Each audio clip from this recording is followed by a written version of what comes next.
There we are. We're about ready to start. You see Owen Turtenwald on the left, Nicholas Jaklovski on the right. So this is going to be an interesting one. You're going to see a lot of strange lands. These are not straightforward two-color decks. All sorts of splashes all over the place. Partly the function of the fact that nobody likes Is It. Not at all. The consensus is increasingly that really the good Is It deck is just not a good deck. It's turn 3 is the first play for Owen Turtenwald, and it's the Crocodile. Yeah, Stonefair Crocodile, 3-2, gives itself lifelink potentially. I can tell you that you're looking at 3 planes and an Is It Guildgate from Yaklovski. He is essentially an Azorius deck. Do you think there's a point now when nobody likes Is It?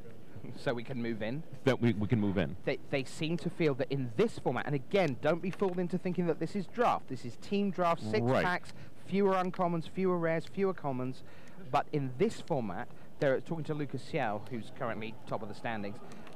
They just feel that there isn't an Is It deck in 6 packs worth of play, right. 6 people's worth of play. There's the Reveler. For Turtenwald is no, that's the Ogre Jailkeeper.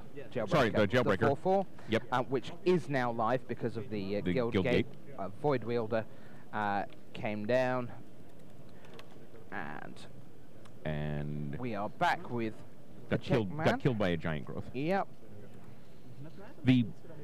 That Giant Growth, by the way, is a card that's going to be very relevant for even Floch later on, because he has Wild Beastmaster, which combos rather nicely with Giant Growth, it turns out. Really? Yeah, because you pump it to 4/4, then you attack with it, and everything gets +X with the power. So that's pretty saucy. So Turtenwald is kind of your Selesnya Golgari hybrid deck. Attacks with the Jailbreaker and the Stonefair Crocodile. It's going to pay the ultimate price. One of those nice, neatly worded removal spells that feel like they really are. So we saw Yaklovski in his last turn resolved a Chromatic Lantern, so he's got access to whatever colors of mana he needs. 7 of everything. Yeah. And as I say, you can't really tell yet, but he is basically... well, there's the Doorkeeper. That should keep the Crocodile off his back for a bit. Yeah. Doorkeeper isn't really a win condition in Jaklovski's deck. It shouldn't be, because if the game goes long enough, he will expect to assemble some flyers and kill Turtenwald that way. Yeah, looks like a fair number of lands in that hand for Turtenwald. Owen has not had the best of fortune today. So just kind of come up a little bit short in a few games where, in one particular game earlier today we had again on text coverage. Second Giant Growth kills the Doorkeeper. Yeah, and a little lifelink to go along with it. That's going to bump him up to 29.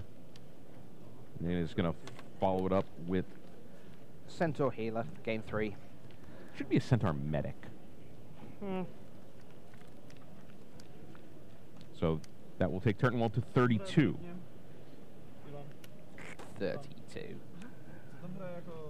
A good thing is, it's not desperately relevant, that life total, in as much as if Jaklovski gets to the point where he bangs down a couple of flyers and Owen doesn't have an answer, sure, it'll take 7 turns to kill him rather than 4. Right. But that will still be what happens 3 turns later. The relevance is there is a certain amount of life that Owen can do with, which enables him to get Scavenge underway in a meaningful fashion without being under pressure. And he is at that point now. So the 32 is only really a number that gets you at the point where Scavenge becomes relevant. So it's good for Turtenwald, of course, but there's no particular significance to the actual number. Transguild Promenade for Jaklovski, and Turtenwald comes back attacking with both.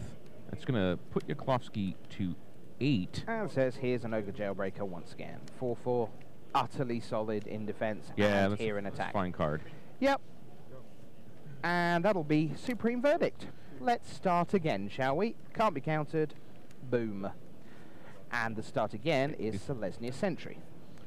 Looks like Owen only too happy to start over. I've got 35, you've got 8. I've got guys in my hand. He certainly had to put Jaklovski on some kind of board sweeper. Yeah. Magic players, we're looking for Jacob Haven. Jacob Haven, please come up to the public event stage. So, I'm going to spend 5. I'm going to Thought Flare, draw 4, have to discard 2. Yeah, I was saying earlier, Owen drew 10 cards off an empty board and then lost to a 2/2 flyer, which he just could not deal with. He was Thought Flaring and Is It Charming and Inspirational. Couple of lands. There's a Detention Sphere. Yep. Okay, there it goes. Card advantage certainly to Jaklovski here. And there's the Golgari Longlegs, which will take care of those 8 points of life pretty quickly, except for the fact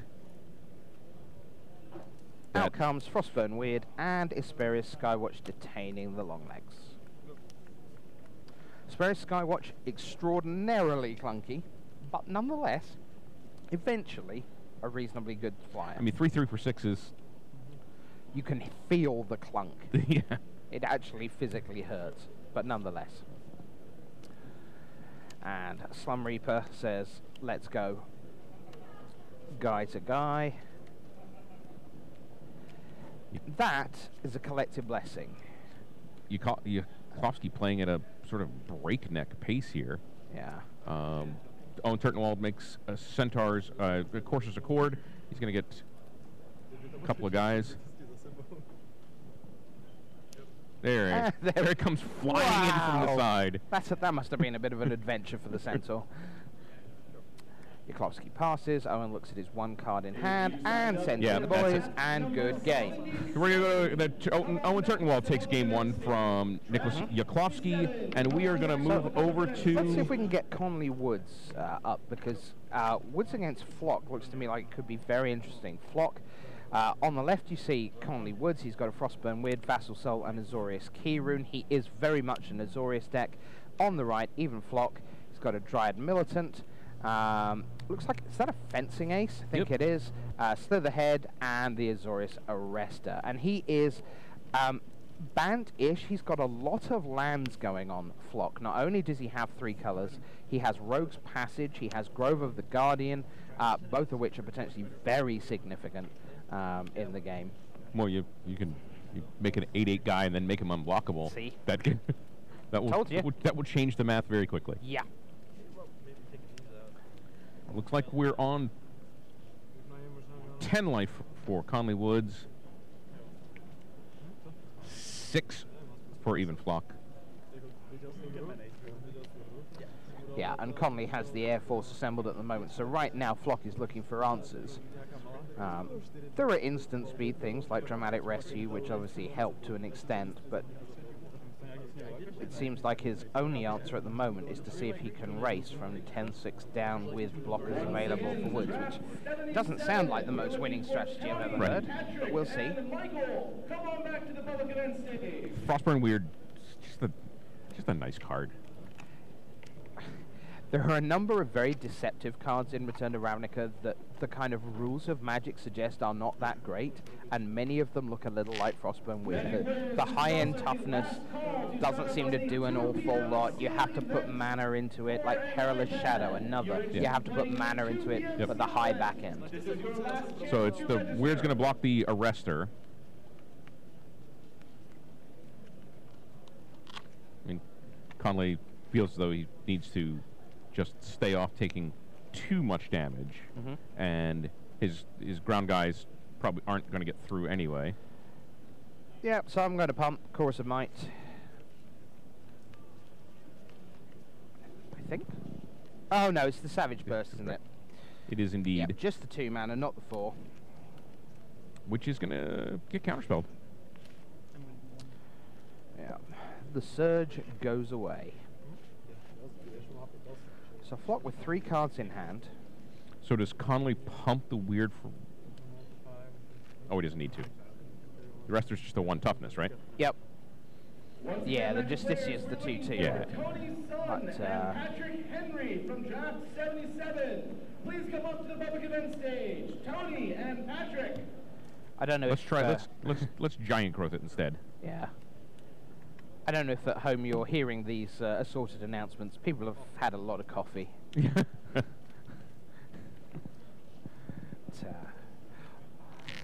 all right, so that's going to be dropping Conley to 7.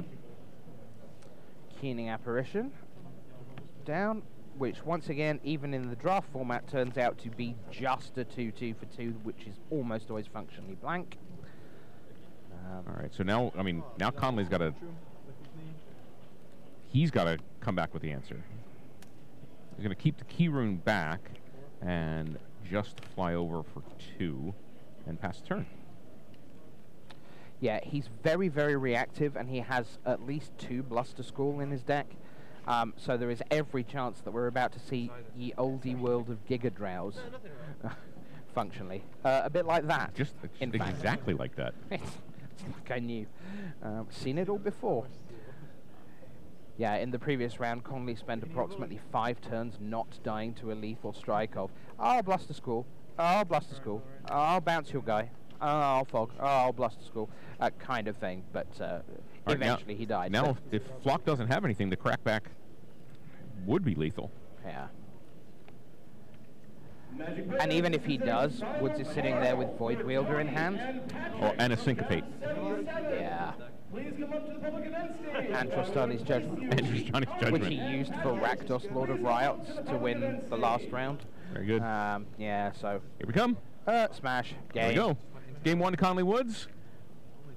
Over even Floch. Yeah, I mean, to be fair... Cifka has taken game 1 from Eric Frolic, so we have results in all 3. We're probably going to get ourselves back to the Owen Turtenwald, Nicholas Jaklovski match. Yeah, to be fair, looking at the board state at the end there, Floch had a lot of very unexciting cards. He's got a Fencing Ace in play, he's got a Slitherhead, he's got a Dryad Militant. I mean, this isn't Scars Limited, they don't have poison. Right. These are just a bunch of 1s sitting on the table, really not doing a lot. And that's exactly what 2/2 flyers like to see down below them as they pop by. So let's see where we're heading. They're all shuffling. So I think do you want to head back to Owen? Yeah, I think they're probably the closest to getting some action. And here on GG's live coverage of GP San Jose, we want to bring you as much magic as we possibly can. It's true. And we're away. Looks to me like there might have been a mulligan there from... In fact, there has certainly been a mulligan there for Jaklovski. He does not have a full grip. Turttonwald opens up with the Gilgate. This Golgari, even the Golgari sort of hybrid deck, is generally a more mid-rangey thing. But yeah, if his opponent's stumbling out of the gate, it's just going to lay some creature pressure on. Certainly with a Lotleth Troll. That is certainly representing some pressure. Although Cellar of Songbirds makes it hard to punch through. Again, trample on the troll, which is good news. There's the bird. Yeah. In comes the troll, and 2 damage will get through. 2 mana. Owen would like here to be Ogre Jailbreaker. Well, it's the Drudge Beetle. Yeah, but again, that's perfectly fine. In a sense, I'm surprised he played that because it's a perfect discard to the troll. Right. But you know, he must feel he's got plenty of things that wants the pressure. We're going to have enough pressure, and he's going to start leaning on. And if the beetle eventually gets killed, it's fine. He can scavenge onto the troll. And if the beetle doesn't get killed, then he's winning the game. Yeah. Swift Justice. How about it? Justice is swift. That's certainly not always the case. Golgari Longlegs. And Yakovski with his, you see, Mana Base of Doom, sitting there with a ton of blue cards. He's just laying a mountain to go with his black-green Guildgate and 2 plains. Right. This is not a 5-color special in the traditional sense of the word special. All right, Turtenwald back. This is going to be a painful attack for Nicholas Jaklovski. 1 block. Lucas. Right, Lucas Jaklovski, sorry. And Songbirds dies. Here's Centaur Healer. Gain 3. See, again, I think it's a function of these 6 player pods. That's why the Golgari Selesnya deck is this kind of 3-color populate/scavenge hybrid, because there just aren't enough populate cards to give you the streamlined Selesnya deck, and also people are trying to compete for Selesnya. So again, that's just self-fulfilling prophecy that there aren't. So the long legs get It's blocked. The troll gets through. The healer gets through, dropping Jaklovski down to 9. Turtenwald standing at 21, seemingly in a reasonably good board position. Like you said, Jaklovski with a pile of blue cards, though he does have an island.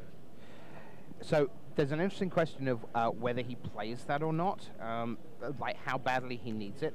Obviously, Turtenwald is aware of the Supreme Verdict. And he plays Rune Wing. That exists. Which is certainly going to do a bit block. of work. It's gonna save him 5 life, blocking the 4 mana, gain 5 life, draw a card. Yeah. Off the Golgari Longlegs. But he will still take plenty of damage from Centaur Healer and Lot the Troll coming in. Turtenwald has the ability to discard. Yeah, He's potentially got the ability to scavenge at some point. Alright, it says, how about a bit of Mind Rot action on you? Okay. There's one Jaklovski yeah, he's looking at definitely doesn't want. Yeah, he's looking at Inaction Injunction in hand that he probably wants to keep. He's looking at Skyline Predator, I believe, that he pretty much definitely wants to keep. But it looks like the Predator is gone. It's gone.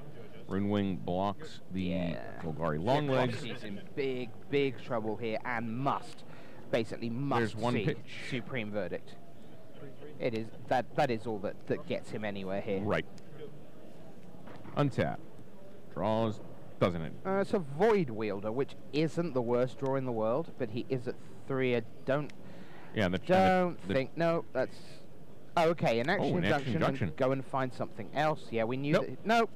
Boom. All right. Owen Turtenwald takes his match from Lucas Jaklovski 2-0, and we are gonna switch over to Frolic and Cifka, where Cifka is up 1 game. Oh, Rakdos. It's a volatile rig. Rakdos hybrid.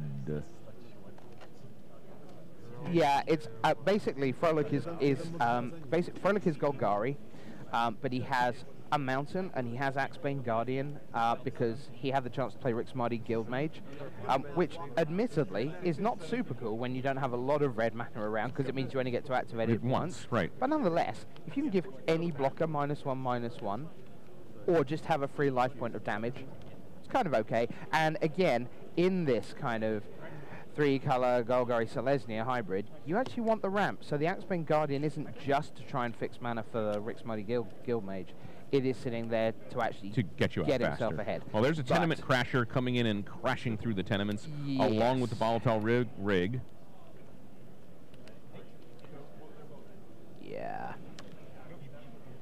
Conley Woods countered the volatile rig in the last round. But, yep, boom, go away. Cifka a 2-0. And we're done in this match already, meaning we're going to switch over to the third and deciding match, Conley Woods, even Floch. Which has Woods currently 1 to the good against Floch. And we're pretty early here with Tower Drake and Frostburn Weird on your left for Conley Woods, and the Fencing Ace and Judges Familiar. How many 1/1s do you want to play for Floch? I mean, admittedly, he's pumping them all. He understands that 1/1 isn't that great. Right. Comes the Judges Familiar. Yep. Cross. It's going to be more than a 1/1 for 4. It's a 0/0 for 4. It's a martial law. All right, guys getting detained every turn is... I'm kind of interested in that card because, finish the sentence, guys getting detained every turn is good for you. Yeah. Because, kinda. Well, I think it takes 2 elements of tempo away. It's both the can't block and the can't attack. Sure. Absolutely true. Watching people play martial law, it doesn't do as much as it looks like it should, because you spend your whole turn doing it. You have to wait until your next upkeep. If you're behind, certainly, dear God, if you're behind against a Rakdos deck, it is actually almost like a concession speech. Sure. Hi, I'd like to skip my turn 4 and do nothing. And then also, again, against Rakdos, what you're doing is you're detaining basically a Gorehouse Chainwalker or maybe a Dead Reveler, which is fine, but you're still getting hit. And the time that it's good is when there is a board stall and you are going to be dying to the one thing you can't deal with. So defensively, it's really good there. But I've watched a lot of martial law this weekend, and it has slipped down my list of quality rares. Conley Woods has dropped Skymark Rock, which card. is going to take care of a number. Well, it's going to take care of everything that's on Floch's board right now. Yeah. So, and at that point, Floch is obliged to detain that, to make that the detain thing. So it's now as if, so yeah, we've got a 1-for-1 trade going on up there with my super exciting rare and don't get me wrong, boys and girls at home, not saying martial law is a bad card, just saying it maybe isn't quite as good as it looks like it ought to be. It's not just one you windmill down as soon as you draw it. I would very frequently pass it in draft. Certainly not a card I open and go, and that'll be me and Azorius, thanks. No. So. Right. Remember that Giant Growth. For Mr. Double Strike, very nice. That'll be 8 damage from the Fencing Ace. Of course, both the teammates of both Conley Woods and even Floch are leaning in and cheering and offering their advice. Eyes to the skies, 2 birds for Floch, and suddenly the world has changed. Mm-hmm. They have quite different approaches, actually, these two teams. Partly, I think, because of the language, quote-unquote, barrier. The Slovak-Czech team are very chatty with each other in Czech. So, of course, that gives them an edge there in that their opponents can't hear what's being said. We had Conley in the booth here yesterday, and he was saying that for the most part, not always, but for the most part, they leave each other in peace to play their games, and then when invited to come in with an opinion, they will then give it. But by and large, these three do very little reaching in, pointing at the second card from the right and saying it's this, then this, right? They kind of don't do it like that. And he says it's just a really useful resource to have, knowing that if you are in a tight spot, you have just go straight to world-class players to help you out. Mm-hmm. All right, so even Floch has his tiny army. Yeah. Or his army of tinies, and as it were. And he's just doubled it with Keening Apparition. Would you like to sacrifice this to kill your martial law? Inquires Conley. What's the worst answer for Conley? I think it just happened. It was no. And I see a Trostani's Judgment in Wood's hand.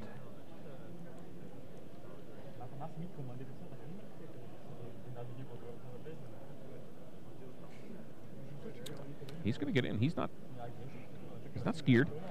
Yeah, see, this says to me that there's Bluster School in Floch's future. Because Woods does not look like he's ahead in this at the moment. Right.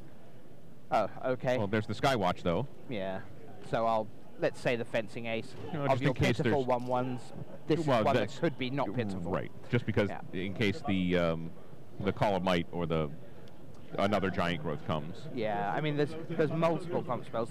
There's 3 good ones, like the Surge and, as you say, the Chorus of Might, and then Giant Growth itself. Once again, pointing the Skymark Rock for the martial law. Man, Marshall Sutcliffe's got to start writing a column called Martial Law. Yep.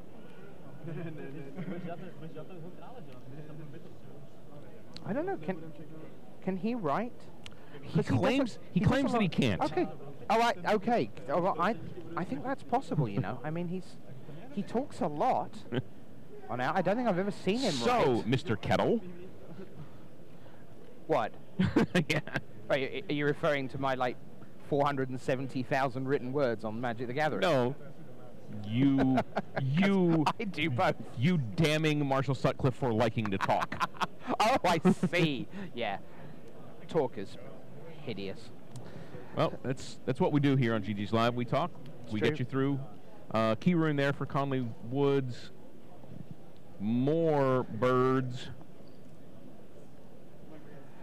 I'd like to read that Grove of the Guardian and just confirm that it is in fact an 8/8. Yeah. for 5. Kinda. Skymark Rock once again getting detained. The Legacy Tournament, that is time of the round. Legacy players, that is time. Proceed to the 5-turn rule. See, when you look at a board state like this, I think it's worth remembering for people at home who perhaps haven't yet done much drafting. We know that Woods has got Trostani's Judgment. This idea of there being no rush. You're looking at 2 decks that are essentially blue-white. Yes, there's some green for Floch. But fundamentally, removal is few and far between. Unconditional removal is extremely few and far between. There will be no ultimate prices in this. There will be no explosive impacts, no annihilating fires. No auger sprees. Quite. So, when you're Woods, you really want to pick your spot for that Trostani's Judgment. You want to be really, really careful with your removal in this format. It isn't like Avacyn Restored, where you're just scrabbling around for anything at all. There is removal, but when you have it, make sure you use it carefully. It's like everybody except the fatty is getting in there for even Floch. Can I block? Can I block? Oh, hey, suggestions. Yeah, if you're going to activate that, you're going to have to activate it before you start blocking the key rune. You can't block, activate the key rune block. They don't let you do that? No. So Weird goes in front of the fencing ace. Seems reasonable. Tower Drake, which can get bigger, gets in front of the familiar. Let a few things through. Conley offers Floch the opportunity to do anything. You want to do anything, I want to do something, you should do something first.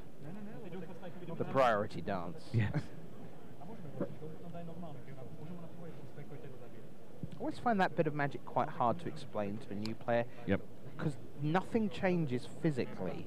Yes. And you can't see who's meant to be doing something. Yeah. Or meant to be announcing that they're not doing something. Right. Conley is doing something. Getting rid of that 8/8, which a plan. If you want to survive.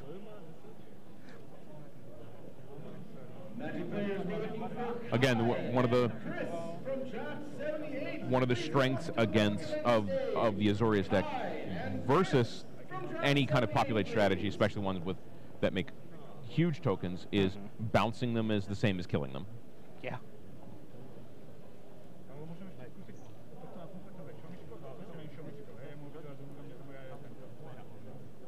Right. Discussing a little damage here. Not sure what the discussion might be.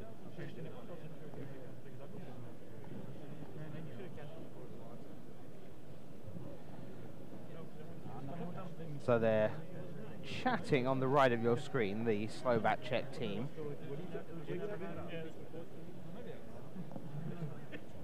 Rashad Miller, polyglot though he is, cannot decipher what the Czech team is saying. It's gone. Okie doke. Little scary moment there for Conley. The fact that there is blue mana on the other side of the table. He taps out. You just go, and I've left your 8/8 unblocked. So I'm going to deal with it. And oh, you've got a counter. There's another giant growth. Yeah. Conley's like, okay. More discussion with Floch and his teammates. And more stuff. This is going to be Swift Justice. There it is, to make sure that the Frostburn Weird bites the dust. Yeah, I like these kind of matchups. Obviously there's fun to be had with the kind of raw power of reaching out and killing things left, right, and center with your Rakdos decks. But I do find the blue-white a lot of fun to watch. When the dust clears, Conley Woods is down to 8. Even Floch is back up to 17.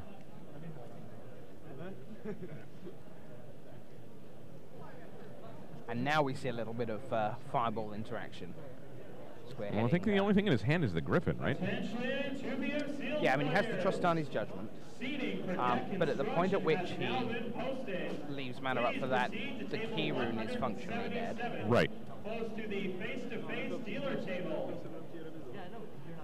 Sealed players, your and he's low enough on life and has seen enough tricks, and in the previous round they saw plenty of tricks from Floch, that if he does activate, so this is what he's going to do. He's going to activate the Azorius Keyrune, go in with the Skywatch as well, run out the Sunspire Griffin. He's going to be patient, leave his judgment back, and trust that there is not some awesome trickery coming his way from especially off the top. Right, so from the otherwise empty hand from even Floch. So in we go, block. It was Surge. That was a good draw.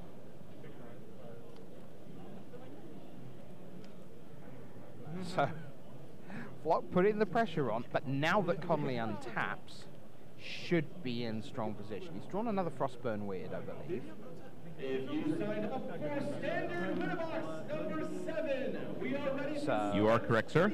In we go. Skywatch will bring Floch down to 9, and there's the Weird. Yeah. Another top deck help needed for Floch. That martial law is doing a lot of work. I mean, Yeah. He's dead if it's not detaining that. Sure, I mean, the rock. it's a pacifism, isn't it, functionally? That's what it's been. It was like, it might as well have pacified the rock 9 turns ago for 2 mana as a common, in what it's actually done. By the way, I believe Floch has drawn in Action Injunction. You get there's a pretty iconic piece of artwork on that, because you don't often see these gigantic Azorius love triangles. Yeah, the triangular handcuff thing. I have a feeling that Floch has drawn that.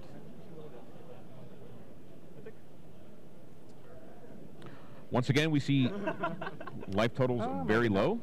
In fact, okay, no, it's the Wild Beastmaster. Wow, I don't think I've seen a Beastmaster all weekend. Yeah, well, I mean, it works really well in this deck because Floch has so many ways to pump her. So again, just a 1/1, but when she attacks, she grants +X/+X. Where that's her power. Around, so you giant growth before you attack, which is obviously counterintuitive to normal Magic, but that's what you do, and then you send in. So that's a top deck threat now, because if Floch untaps, happens to draw a giant growth, sends in the team, they're all huge. Conley's got to be really careful. However, he has Trostani's Judgment. He does indeed. You can certainly attack first with the Beastmaster. Let the trigger go on the stack. Then giant growth. Because it's not going to count. It's not going to count until it resolves. Right. But you're still giant growthing before you see any blockers. Yeah. Which is very. I mean, back in the early days of Magic, we went, "Oh, giant growth. Put it on my guy." Okay. There's the judgment on the Beastmaster. Just right here, right now. Let's get it gone. Well, he doesn't want to run into any kind of syncopate or anything. Yeah. So in goes the Skywatch once again. We'll take Floch to 6. 6-5. Woods, of course, has this game to give should it all go horribly wrong. The match is tied at 1. This is the decider. Woods 1 up. So Floch must win this and has drawn a land. Second island, no help. He's going to have to make some unfavorable blocks to stay alive, right? Yeah, it's...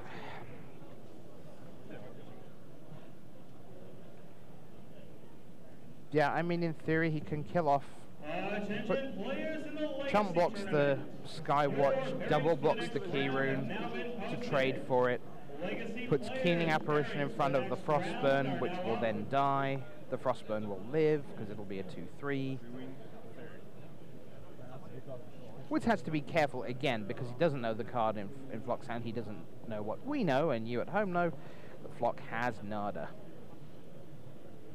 Right, in a deck that has pump spells, you always have to be wary of not just the power that's on the board, but the power that it could become. Yeah. But again, this is looking very much like the first game, where on the right of screen, as we head towards the end game, everything has 1 toughness. Except the Keening Apparition at a mighty 2/2. Yeah, mighty 2/2. So just the Skywatch getting in. Again, there's no rush. Woods doesn't need to leave himself vulnerable.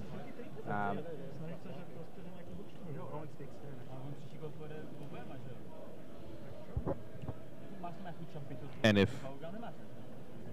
Floch wants to trade 3 for 1, If you signed up for that's just fine with Conley Woods. Come on back to the public event stage. Draft 79 to the public event stage.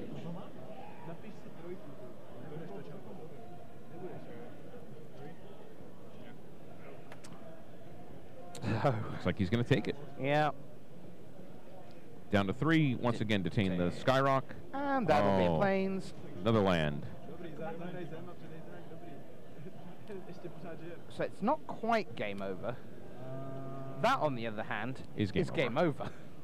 There's the hand. Conley Woods takes down even Floch 2 games to 0, meaning Woods, Frolic, and Turtenwald defeat Floch, Cifka, and Jaklovski 2 games to 1. So you see, now we get really.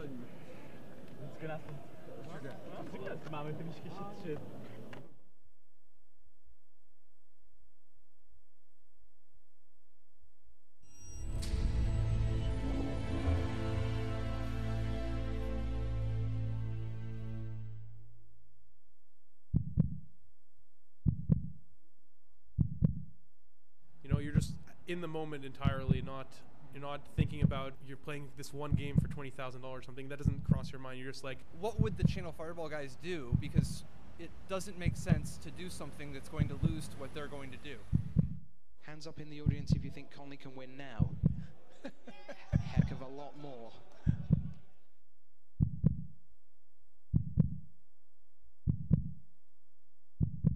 For the best Magic players, what begins here can end here.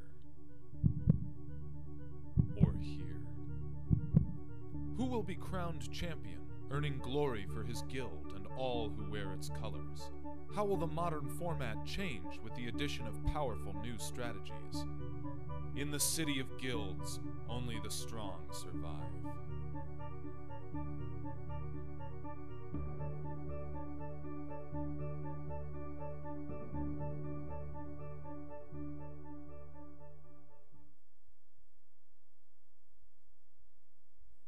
Interesting. Couldn't agree more.